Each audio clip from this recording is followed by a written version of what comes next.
បនផ្កាប្រាក់សាមគ្គីនិងប្រគេនទានវស្សាវត្តសទ្ធារាំងសីហៅវត្តព្រៃព្រាល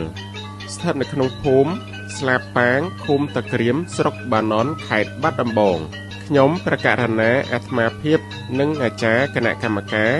ព្រមទាំងពុទ្ធបរិស័ទចំណុះជើងវត្តសទ្ធារាំងសីហៅវត្តព្រៃព្រាលបានមូលមតិគ្នាជាឯកច្ឆន្ទប្រារព្ធធ្វើបន់ផ្កាប្រាក់សាមគ្គីនិងប្រគេនទានវស្សាដើម្បីយកបច្ច័យមកកសាងសាលាឆាន់មួយដែលមានទំហំបណ្ដោយ35ម៉ែត្រនិងទទឹង25ម៉ែត្រដែលកំពុងតែកសាងអាស្រ័យដោយបានប្រគេននិងជម្រាបជូនខាងលើនេះខ្ញុំព្រះករុណាអាត្មាភាពសូមគោរពនិមន្តព្រះថេរានុថេរៈគ្រប់ព្រះអង្គនិងអញ្ជើញឯកឧត្តមលោកជំទាវលោកស្រីនិងនាងកញ្ញា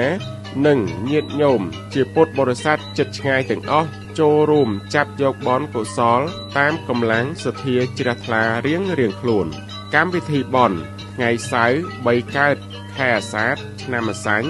សព្វស័កពុទ្ធសករាជ2569ត្រូវនឹងថ្ងៃទី28ខែមិថុនាឆ្នាំ2025វេលាម៉ោង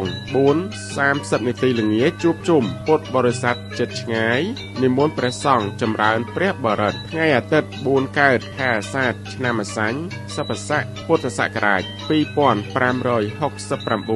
ត្រូវនៅថ្ងៃទី29ខែមិថុនាឆ្នាំ2025វេលាម៉ោង 8:00 នាទីព្រឹកនិមន្តធម្មทึកសម្ដែងធម៌ទេសនាដោយព្រះធម្មរតោភិក្ខុគ្រូសរិវត្តឯករស្មីហៅទួលតាឯកវេលាម៉ោង 10:30 នាទីព្រឹកវេចង្ហាន់និងអង្គការប្រាក់ប្រគេនព្រះសង្ឃជាកិច្ចឆ្លងបន់អ្នកផ្ដើមបន់ព្រះសង្ឃអាចារ្យគណៈកម្មការនិងពុទ្ធបរិស័ទចិត្តឆ្ងាយទាំងអស់សូមជម្រាបជូនដល់ញាតិញោមជាពុទ្ធបរិស័ទចិត្តឆ្ងាយទាំងអស់ឲ្យបានជ្រាបថាបើញាតិញោមចិត្តឆ្ងាយមានសទ្ធាជ្រះថ្លាចង់ចូលរួមឬចង់ដឹងពីបន់ផ្កាប្រាក់អាចទំនាក់ទំនងតាមរយៈលេខទូរស័ព្ទ097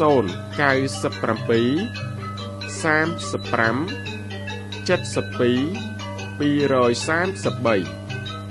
087 72 72 21និង077 38 80 22សូមអរព្រះគុណនិងសូមអរគុណ